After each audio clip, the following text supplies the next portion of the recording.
Self-aware millennial. Okay, let me start because this is me talking and like not. Okay.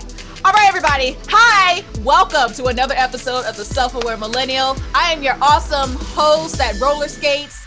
I'm a free-spirited artist. My name is J.Mix. If you are just following me for the first time, I'm going to give you a I don't know. Let's say I'm going to give you announcements right quick. Rachel's already laughing at me in the background. I'm here for it.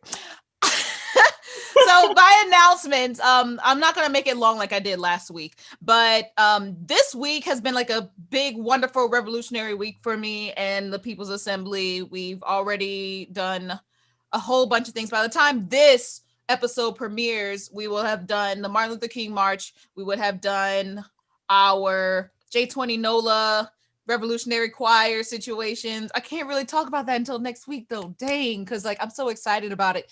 And then the Revolutionary Artist Weekend, which will be happening by the time this comes out. So if you want more information about that, you can look in my description and you'll find information about that if you're interested in supporting these efforts, because we are working hard to make sure that y'all know about these important things that are going on in our community to help our community.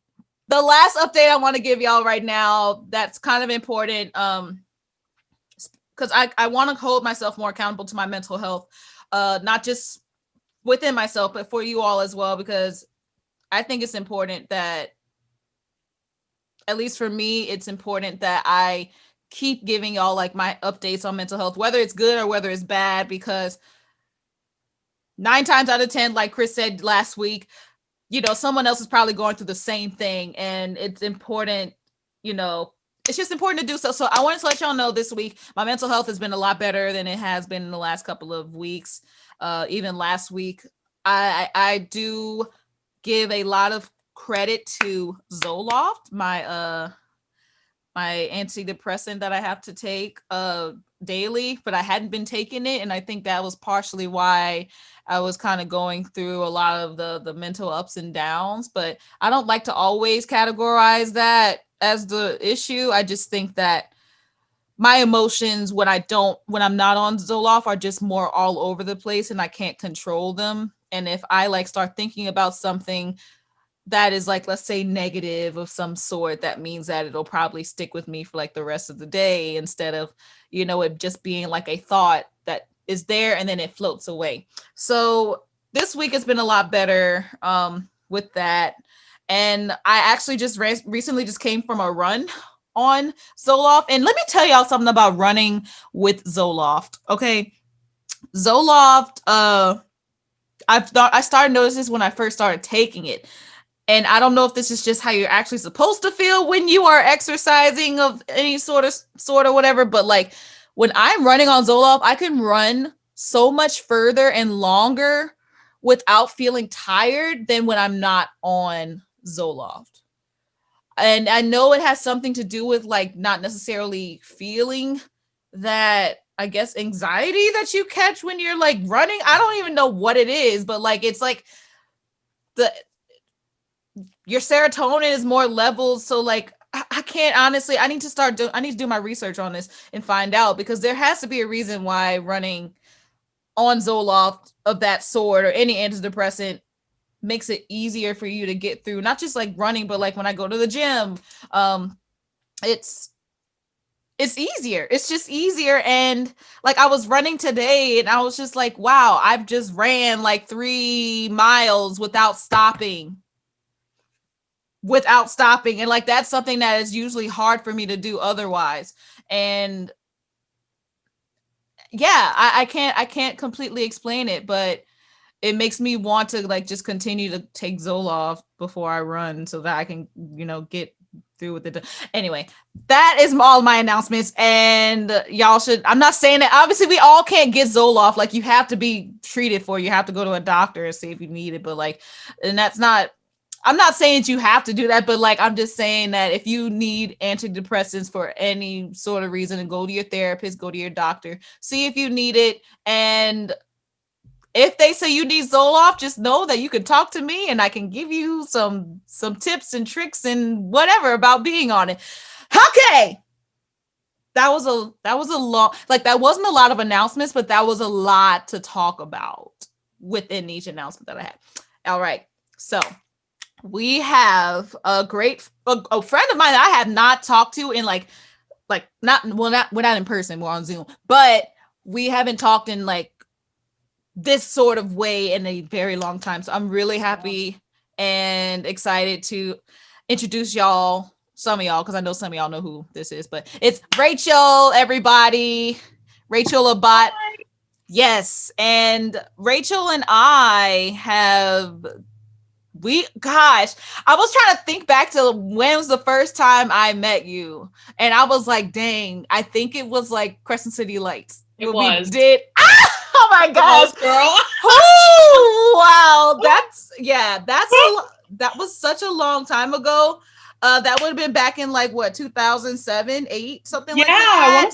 2007, right? I mean, ooh.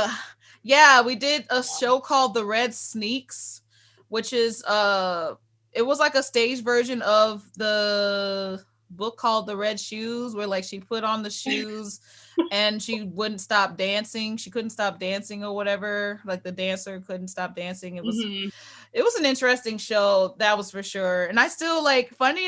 You know what's funny about doing these like theater shows? The ones that I remember the most, or I guess the ones that had the most impact on me, are the earlier ones. Like I can still recall so many songs that we learned back then. And just I don't know, like memories and everything. And I could not tell you within the last year, like just shows that I've done, I cannot tell you I can't tell you any song that I may have remembered. Like it's not the same thing. Like those shows back when I first started out doing theater, like made an impact. But I want you to just kind of give the audience an idea of what you do. You don't have to talk about your profession if you don't want to, but if you'd like to, you can. But because I'm more of a person that likes to just know who you are as a person. But obviously people are probably going to be like, oh, she does theater too. Let's, what did you do? So yeah, let them know what you do. Talk yourself up or talk yourself down. I don't care. So, hi, I'm Rachel. I think I'll start this off saying that I'm an introvert.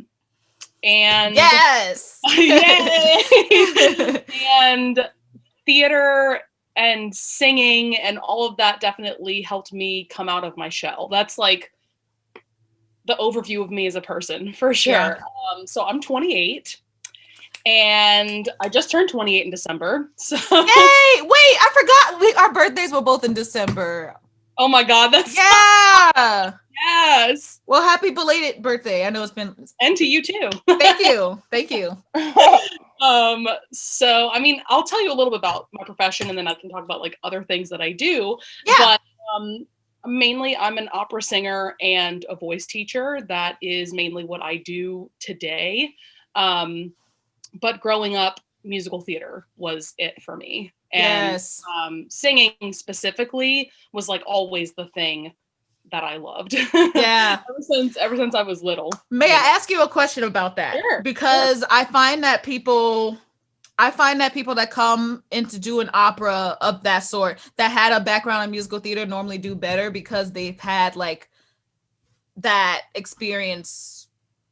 You know what I mean? I don't know how to describe it, but like that acting experience, because like I find in opera in particular, and I'm not trying to call out any other opera places here in the city, but there are some people here in the city of New Orleans who have never taken an acting class that are doing opera, and it shows.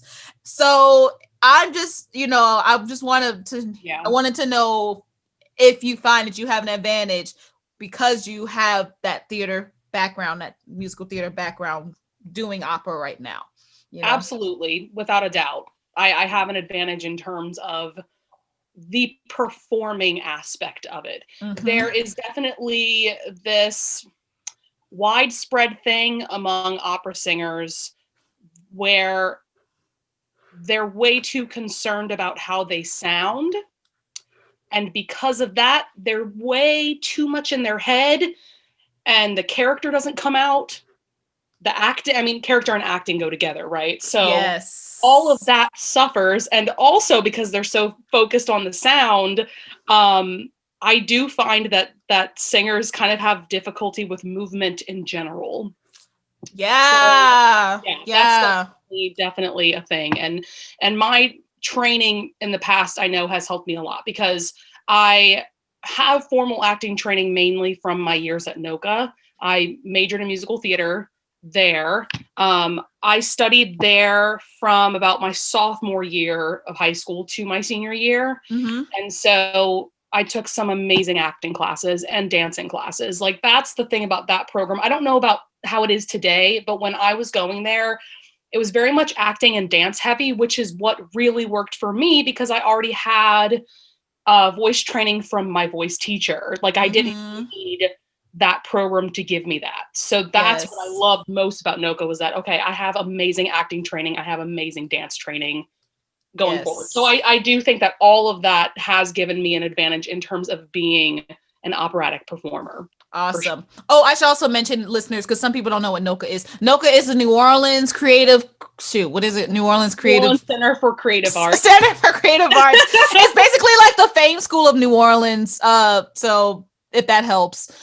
Yeah. Now everybody knows it's for high schoolers. I wish that they had a NOLA for like adults. That would be so nice. But honestly, shoot, like I would go and I would take it and I would love it. Like, I don't even care. Like, anyway, so thank you for giving, like just a nice little background. Also, Rachel's really cool because Rachel can impersonate Miranda Sings very well. That was a big thing back when we were like doing shows at like Tulane Summer Lyric and stuff. Like, we would always just be like, oh. Anyway, okay.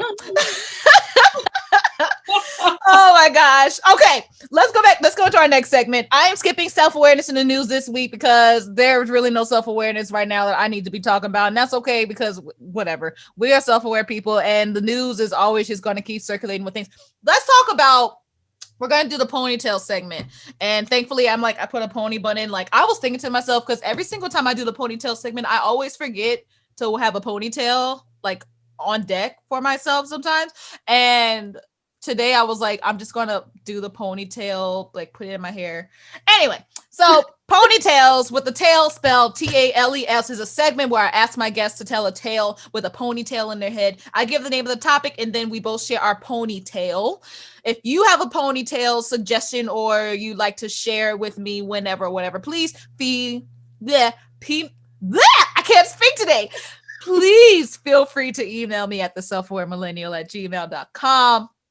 Today's ponytail is going to be in congruence with what we're going to be talking about for the rest of the episode. Or I should say one of the topics. But I wanted us to tell a tale about a theater relationship or an acting relationship that you learned a life lesson from. I put it in there and I'm just thinking to myself, I'm like, when I put these tales out, like, or these like questions, I'm like, okay, do I have something for this for myself? Because like you have to really think about it sometimes. But even if it's like, it doesn't have to be like a big life lesson. It could be something small. So do you have a theater relationship, whether it was on stage or off stage, you know what I mean, that you learned, that you felt you may have learned like a life lesson from? And it doesn't have to be romantic. It doesn't have to be romantic. That because there's really nothing for that. I don't have much. I don't have much. Can it be with like somebody I had to work with, like not necessarily somebody I had to stage with? Yes. I mean, it's weird because I don't want to say names or anything. You don't have to. That's okay. Do what you're comfortable with. But I mean, it does have to do with our experience in children's theater. Ha! Okay. Yes. Okay. Yeah. All right. Let's go. I'm here for it. Let's go. So I had, and still to this day, kind of, I had a very weird relationship with the person that runs the children's theater that Jessica and I were both a part of. Yes. And I don't know why, but from day one, she treated me very weird. And I'm sure I wasn't the only one. Mm-hmm. But like, I remember one incident in particular, we were doing like auditions for solos. And like, I remember she like lined us up and she would like point to us to like sing the little solo thing. Yeah. I remember her saying at one point that my voice was too pretty. for musical theater. Like I'm to this day, I'm still confused. But that's like one little part of this story. Yeah. And I just remember her just being very mean and like, but for like no good reason, because I am an introvert. I was a very, very shy child. Like, it's not like I was causing trouble No. or girl, I don't know. So Yeah. it was like a very weird relationship that I had never had before. And to this day, I've never really had that antagonistic of a relationship with a director or a musical director, like somebody like that. So Yeah. I was young. I was like in 6th, 7th grade at the time. Yeah. Also being a kid, I was still, I mean, I am still sensitive to this day, but especially when I was a kid, I was very, very sensitive. And so like I remember like crying to my mom about it and like, I don't know, but Aw. basically this whole thing was one of the first events that I can think of that like really made me start growing a thick skin in the performing arts, like in Yeah. being a performer, because as a performer, we have to have an incredibly thick skin. We get criticism all the freaking time. Like, Yes. so I mean Yeah. that is one, not even an incident, but like one relationship that to this day has affected me in that way. And I wish it Heard. was a happier story, but That's okay because that is real. And I'm gonna piggyback off of you on the same person because I think that if it weren't for this person in particular, I mean, and this is a thing, like this is a compliment and also a criticism about people, this person. But I yeah, think that obviously, like, I have to think about like my own self awareness and like, I'm thinking about maybe what was this person going through at this point to be yes, treating the kids the way that she was, or thinking that she was treating them the right way. And a lot of like emotionally abusive relationships, they run rampant in the theater, or at least like emotional abuse in certain ways because they think they can get away with it because absolutely. and the thing about acting is that you have to be so vulnerable in order to get to places that these directors, these producers, whatever they want you to get to. And so like, I know like even like if you're in film or whatever, they'll like make these kids like cry. They'll make this, they'll lie to them and say that something happened just so they can get a nice crying scene out of the child. Like they would do stuff like that. So in this regard, with this same person, I can't necessarily recall on the top of my head if she's done anything personally to me, but I do remember many instances where I would just say to myself, like, this is not fair. Like, this is not, like, you can say this so much nicer. You can say this in a way that everyone is still going to like you after this. But, and I mean, obviously, just because you run a children's theater does not necessarily mean that you are great with children. Of course, yeah. But I did learn a lot of life lessons from being in that theater space, and that was like my first space. And obviously, like, how can I say this like correctly? Because of this person, because of that theater, but like mostly because of the way this person treated me and how I had to see, this person treat others. By the time I got to another theater that I no longer am a part of, obviously this is it set me up for all the other people that basically do the same thing but like in their own way when it comes to like criticism and just like acting mean for no reason, like, and just being really harsh and like cutthroat, really. And I mean, I remember even like this person that we're talking about right now, like they would say, like, I'm the nice one. Like, you think I'm mean now? Like there are people out here, and like if you go on Broadway, they're gonna be even worse and da da da da, and like, and no, she's not wrong about that, but Right. that doesn't necessarily make it right, Of course. So and I'll say this story because maybe this is not really a theater relationship, and I never really talked about this on the podcast before, but y'all know I did a lot of musical theater, at least before quarantine and before I started doing the bells. But I auditioned for The Lion King, and I got to like one of the last rounds before like before you're like basically hired to be.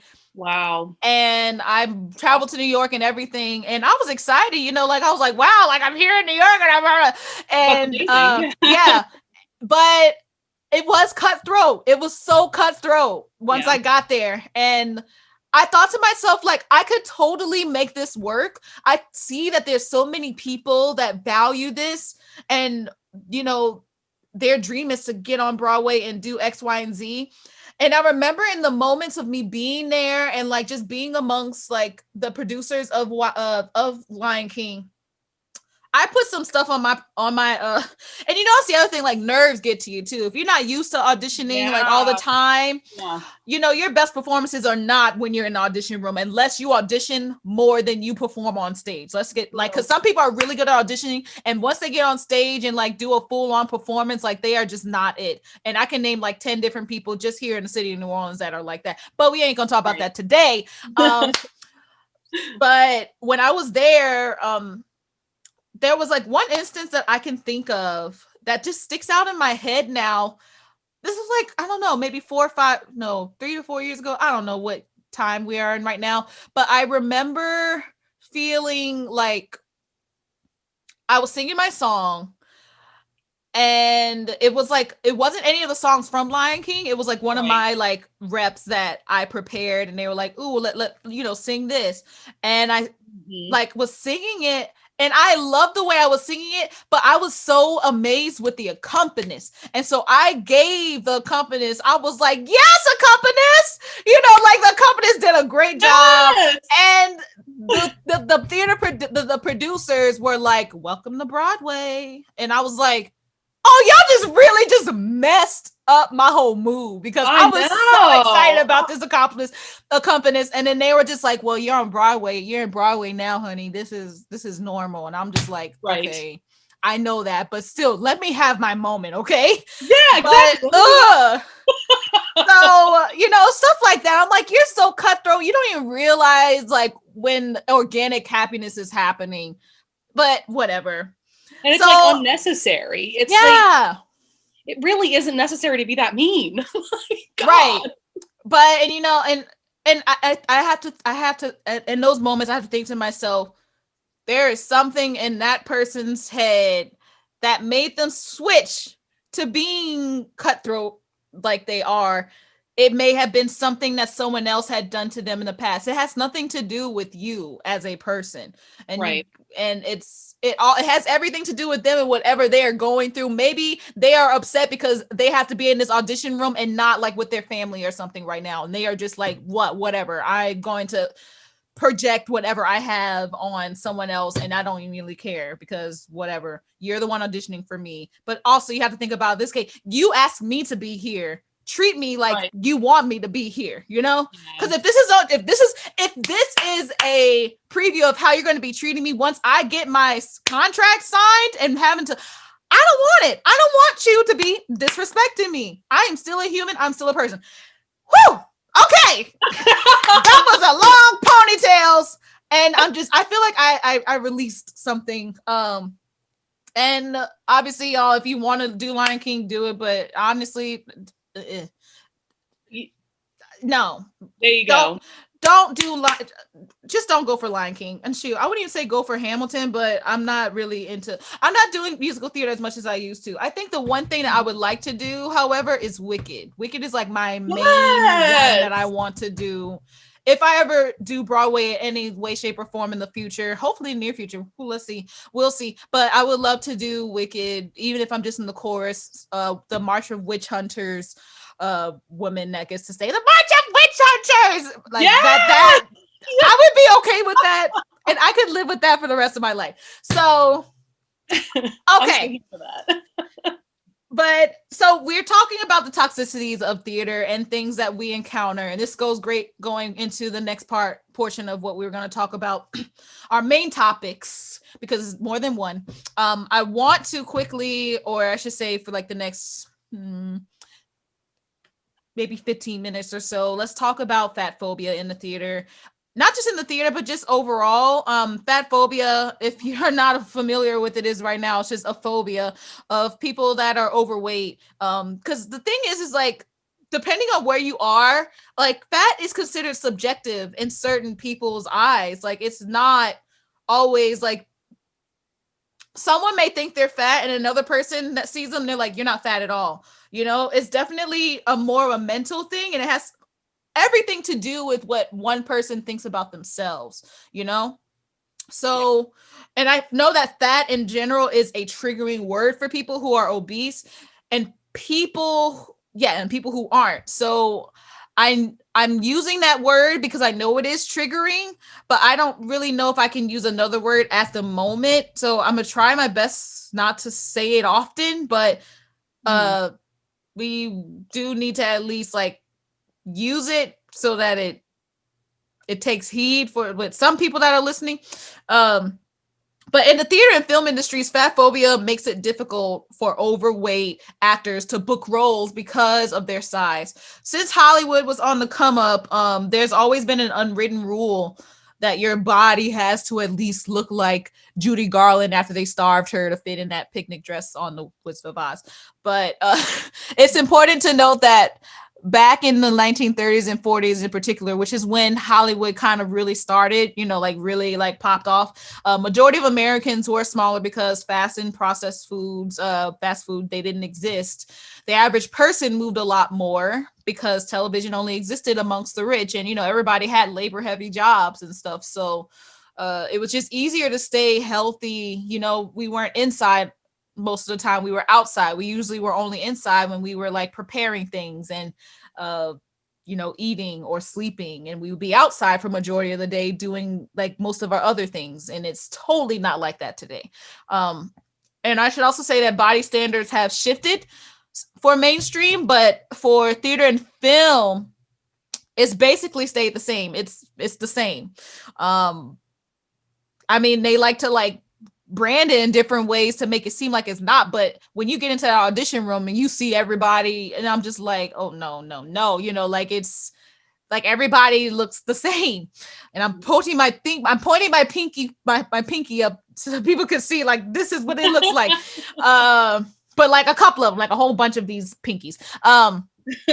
So I mean, although there are more roles popping up for plus size actors, there's not enough. There's not enough to go around. For plus size actors of color in particular, there's even less, but we'll save that combo for another day. So I want to talk about our personal experience with fat phobia. And I know I've talked about this on like my social medias before, and I've had plenty of responses. I wish I had time to go back and read what other people have said, but I might talk about some of those later on if we have time. But let's talk about our personal experience with fat phobia. The first question I would like to ask is, what are some fat phobia lies that you may have been told but that aren't true? Do you feel like you have any that you may have been told? Do you mean in terms of like what overweight people are capable of? Like something Yes. that, okay. Yeah. So something that I have dealt with for pretty much all of my performing life is this myth that plus size or overweight people can't dance or can't move. That is lies. That is a whole lie. It's just, I have a lot of different experiences with that some were blatant, some were not, but yeah, it's just a ridiculous, and it's so stupid because like the gag is like with me personally, like I pick up choreography so fast. Uh-huh. I may not, I always say this about myself. I'm more of a mover than a dancer in terms of like, I feel like I don't look the best doing the choreography just because I didn't start dancing when I was 2 years old. Like I started dancing when I was like 12. So I do feel like I kind of missed out on, I don't know how to even word it, but like, I don't know. I just know that my body lines aren't as attractive as somebody who's been dancing since they were a baby. And that's not because of my weight. That's like literally just like the shape of like the body and like, right. But you can always learn that. your lines you can always still like 12 and 2 was just 10 years difference. Like you could still easily quickly pick up how to like do lines. Like if you just take a ballet class of some sort, like an extra class of like, it's always something, you know, just because someone else started like earlier does not necessarily mean that you can't get to that level and like catch up, you know? Of course. Yeah. Yeah. And I will say, and that was one of the lies that I had been told, or I guess maybe even that I internalized. But I think that what quickly just like got rid of that was one of my best friends in high school. Shout out to Alexis. She is like probably the best dancer I have ever watched on stage and performing and like just like dancing or whatnot. And this girl is thick and loving it, and just always like her energy is always just very bubbly. And you know, like seeing the things that she could do, like she was just flying, and I was just like, wow, this is great. And so like seeing that, and like that totally just made the switch. And you know, like I have so many other friends of mine that are, shoot, what am I talking about? I know so many dancers that are not stick thin, but they move better than the ones that are skinny. Yeah. You know? Yeah. Ugh. Well, So, and yeah, I just have so many stories from like, so I did the whole audition circuit thing. When I was going into college, I auditioned for like 10 musical theater programs. So obviously all these auditions are run the same way. It, you know, you do a very typical dance call where they warm you up, they teach you a combination, they put you in groups of like 4 or 5, something like that. You know, you have to do it for them. And like that gave me anxiety just like remembering that. Oh gosh. Yeah, auditioning to this day is very nerve-wracking. And even though to this day I don't really do dance auditions anymore because I'm mainly doing opera auditions, but it's still a very nerve-wracking experience. Yeah. But that was always something that I noticed in auditions, is that sometimes like I would literally see these people blatantly like look at me in shock that I could pick up their choreography so fast and do it right the first time. Like, wow, who knew that someone on a stick can dance? Like, it's crazy. It's just as if dance is everything to do with physical. It's so much more mental. Like being able to pick things up is all within you. Anyway, it's all brain body coordination. Like, yeah, it's definitely not an easy skill to have and to develop. Because in those auditions you're nervous and they're throwing these combinations at you, and I do genuinely feel really bad for people that can't pick up choreography as fast as I can, because I can only imagine how nerve-wracking that is for them, let alone how nerve-wracking it is for me. Like, you know, but yeah, I mean, I have stories for sure. Yeah. So another question I had, I just kind of listed all these, y'all. So and this was just stuff that was like coming up as I was thinking about it, but these are all just great questions that we could just maybe like, you know, ping pong on. But my next question is, have you been fat phobic with yourself? And then the next one I have underneath that is, have you been fat phobic towards another person? I'll go first with this. I know for sure I've been fat phobic with myself. It was very difficult, especially once I started doing the bells. Knowing that I was not like, I'm at least at that time, if I'm not mistaken, I was probably one of the, and I don't consider myself like a heavy, you know, overweight person, but when you are in a community of people, a community of bells that are all stick thin, and you definitely stand out because you are not, like, you are just not as small as they are, because, you know, you black and you got curves and all these other, you know, wonderful things that the black women of the world are gifted with, God-given with, you know, and you still, you start to still try, you're still trying to blend, you still want to try to like blend in with them because of the image of, let's say, the brand or whatever that you are representing. So I found myself countless times just comparing myself to the other girls' bodies,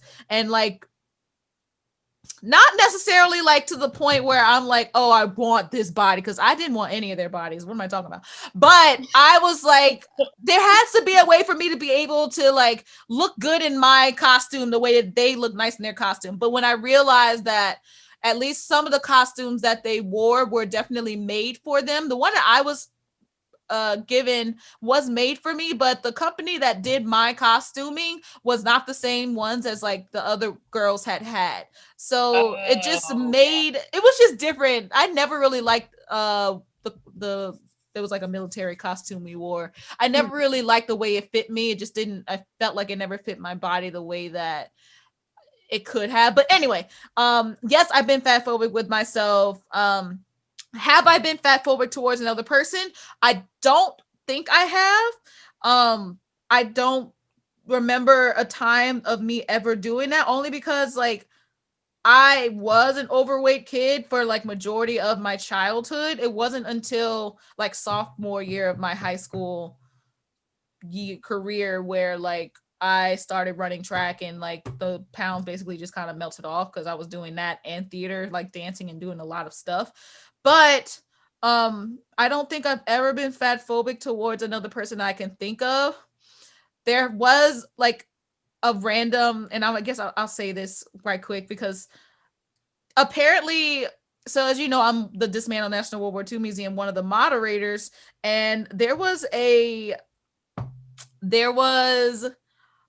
testimonial that was put in. We all think that it was from someone that just didn't like me, but they said that they heard me talking about a guest that was like in the audience when I was still doing bells, and that I like referred to this woman or whatever as the great white whale. And I was like, that does not sound like me at all, but okay. I don't obviously I don't believe this person, but like that was like the only thing that I could think of. I don't ever feel like I've ever been fat phobic towards another person. So enough about me. Have you been fat phobic with yourself, or have you been fat phobic towards another person before? Yes and yes, Okay. for sure. I'll answer the first question first. Not so much in like really recent years, but definitely throughout like my formative years into high school, into college. I mean, it's so easy to be fat phobic with yourself when you live in a fat phobic society. I mean, that's Yeah. just the end of it. I mean, from the time that I can ever recall, like watching pieces of media, whether that be movies or I don't know, TV shows or like stage performances, like it's just embedded into our minds that being fat or being overweight is wrong. Yeah. That's just the crux of it, right? So throughout my formative years, and I'm sure part of this was because I was getting bullied as well. So like I was having those negative things forced into my mind by other people, Yeah. that I wasn't worthy of a lot of Mm. things, that I didn't deserve a lot of things that I had, whether that be just basic happiness or, Yeah. like it's definitely still something that I grapple with to this day. And I think I always will, is that feeling of like, well, I don't deserve that anyway. So like, you know, um, and then in terms of being fat phobic towards others, yes, but I have never and will never, like, it's not like I said something to somebody's face. It's like something that like went off in my mind, but then I check myself and I'm like, why am I Mm. judging somebody else? Like this is in Right. general, if I judge somebody for like anything, I'm like, what, but really it's like, what is wrong with you that like you're judging somebody for something that you have been judged for? Like, Yes. because I like specifically, like there's this Instagrammer who is plus sized and like she's really into body positivity and like I don't know, things like that. But Yeah. and she's larger than me. Uh-huh. And like I found myself judging her one time because like she posted a photo where I just felt like, I don't know, like her skirt was like way too short in my mind. I was like, why is she wearing a skirt that short? Like I would Yeah. never wear something like that. I'm like, girl, stop. Right. Like it's things like that. It's like little like almost like triggers in my mind, and then I have to like catch myself and check myself. Yeah. um For sure. So definitely yes and yes for both of those questions. Okay. Thank you for explaining that. I'm going to just read off these last couple of questions because I feel like we're not going to get through all these, but what I'll do is I'll put these questions out here, and also listeners just kind of reflect on these and, answer to yourself, and then pick your favorite one, Rachel, and then we'll talk about it. So the other questions I had was, has another person been fatphobic towards you? Have you witnessed someone else be fatphobic with themselves? Or has your understanding of fatphobia ever been alleviated by someone or something? Let's see. Has another person been fatphobic towards me? I can't think of any. I'm pretty sure that has happened, but honestly, I don't remember at the current moment. So I'm gonna skip that one. Have you witnessed someone else be fatphobic with themselves? Absolutely, 100%. All the time. Wait, hold on. Yes. Oh my God, let me talk about this. So, when I was a belle, when I was a victory bell. Oh my God. When I was a victory bell. Okay. Whoa. Okay. No, I mean, I've witnessed not like we all within the bells, we were always very cognizant about our weight, obviously, because we had one costume that we had to be able to fit. Otherwise, we could not fit in it. So there were plenty of times where there would be and it would just be offhanded comments where people were like, oh, I feel so fat today. And I'm just like, but this is subjective, their version of what's fat is different than mine, obviously. But there's just moments where they would just talk bad about themselves or talk down about how they look on a certain day, and I'm thinking to myself, I'm like, they look just fine, they look great, they're healthy, and that's all that really matters. But the issue is being able to and the thing about bodies is that your body changes over time, especially with some of the bells that have been there for years and years and years. Expecting them to still be able to fit and look the same in their costumes as they did 7 years ago, that's just not sustainable because bodies change. And so just witnessing it and knowing that this entire time, I was definitely one of the bigger bells, I would say, even though I don't consider myself big, but in certain terms of size, I was definitely more full. But the other cool thing was it didn't really necessarily bother me all that much because I knew that, I guess I should say, I could outrun any of them if I ever wanted to, because I've still I exercise a lot. I was in the gym twice a week, and I know a lot of them weren't doing that. And the ways that everybody that kept themselves thin were different, but most of them just watched what they ate, and some people just gifted that way. Anyway, so of those questions, is there anyone that you want to talk about? Yeah, I mean, I actually have a story that relates specifically to the theater. Okay. And how theater is fatphobic. Yeah. So I have this story that has stuck with me since it happened when I was 18 and will always stick with me until the day that I die. I feel like I almost think about the story every day. It is just still that visceral in my mind. I don't know. Yeah, so I'm here for it. Yeah. So this was going back to when I was auditioning for all of these college musical theater programs. Mm-hmm. I'm just going to tell you right now, it was Penn State's musical theater program. I don't care. Noted. Call him out. Call him out. So they structured their audition that first you would go in for your singing and acting. And so what I mean by that is I think I sang little excerpts from an up-tempo and then a ballad, and then also did a 1-minute monologue. Mm-hmm. And then from that audition, if they liked you, they would have you do a dance callback. So I went in, did my thing. First of all, during the entire time I was singing and doing my monologue, they were talking to each other. The panel was talking to each other, which we have to get used to that, honestly. I can't tell you how many auditions I've been to where they pay zero attention to what you're doing. Absolutely zero attention.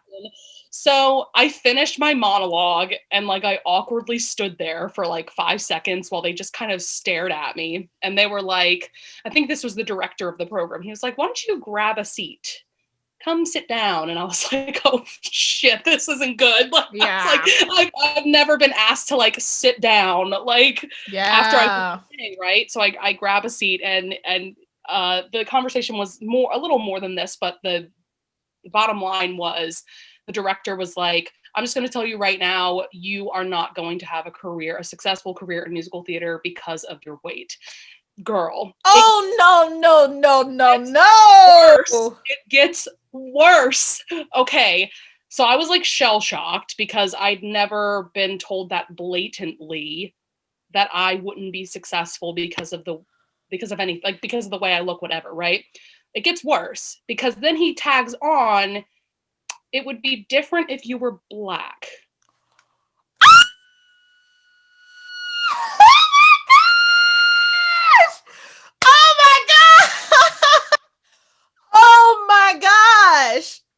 Oh my gosh. I don't even. Wow, Penn State. Wow. Okay. You know what? I shouldn't be shocked. I should not be. Right? Shocked. Why? Like, why was I shocked? Why am I still shocked? Like, almost 10 years later, and I'm still shocked about this. I don't even, girl, I still don't even know how to, like, talk about that. Like, I don't even know. There is really nothing to say after that. Yeah. They literally told you they gave you their true colors just within that statement. Oh, exactly. The fact that they have already, put you in a bubble or like just, sorry. In like a really like weird and like fucked up bubble too. Like, I'm just, what? Like I said, doesn't make, and I still like don't even know how to talk about. Like, I've only told like a few people about this event, and so then it gets even worse. Not even worse, but like it just keeps going. Okay, so, keep going then. So then after that, they were like, but we're gonna give you a dance callback because we love your voice, and we just like want to see if you can move. And you bet your ass that I brought it to that dance call. Yes. That's just oh. Like, I remember when I like left that, and it was also like my very first college audition at the Chicago Unifieds, is because like NOLA takes the musical theater students to these unified auditions in Chicago. Mm-hmm. It's at this one hotel. All these colleges go to do a mass audition, basically. So that was my very first audition at Unifieds. I was like, what the fuck just happened? Like, I was 18. Like, what? Yeah. I can't. I'm sorry. I cannot. I really have nothing to say to that. I know. I especially like, I don't even know how to start that conversation. You said this happened about 10 years ago. Obviously, like, the society that we live in has now wakened up a little bit more to know that something like that would never fly today. And yeah, I wonder if the people or this person that said this to you is still employed. Yeah, I have to wonder about that. Yeah, I would be. I will say that things have changed in the last 10 years or so in terms of these college programs taking plus size actors, because I've noticed since now, like, graduating from college, I have my bachelor's in vocal performance and my master's in vocal performance, but like, I noticed that in the past few years, these colleges have been accepting more and more plus size actors, which I think is just very interesting. But I do think the industry is slightly changing too, because I've noticed for like performances, let's say at the Macy's Thanksgiving Day Parade, I've noticed that there's more plus size actors in these ensembles now than there were 10 years ago. So the industry's changing. It is. It's still not great, but it is changing. Yeah. So. That's very true. And I mean, yeah, I even like, okay, so as you know, I roller skate, and there's a lot of different classes that are out there besides like just the roller skaters. There's different people having different classes out there. Even like the Saint Sations, the NFL squad, they normally out there too. And I've noticed like the people that they are allowing now to be a part of their group, they are all different, like they're becoming more different sizes. I'm like, I love this. And like now they have, you know, male identifying people as well too. And so it's just really nice to just see the progress just within the last couple of years. Yes, more inclusivity for sure. But I want to just wrap this portion up, and I knew that this was going to be a conversation that was going to take longer than I thought. So what I'm going to do for the listeners is I'm going to break this podcast episode up into 2 parts. So the next part of this podcast that you're going to be listening to is us talking about theatrical relationships or romances on stage and off, and like things that we need to consider, and just things that we have like dealt with in our own careers of any sort. And these are theater relationships, obviously, that they don't have to be romantic, but I don't know, when I was like writing out the outline, I was thinking romantically, but I'm like, that does not have to be the case in these things. So y'all hear that in the next episode, and I'll talk to y'all then. Bye.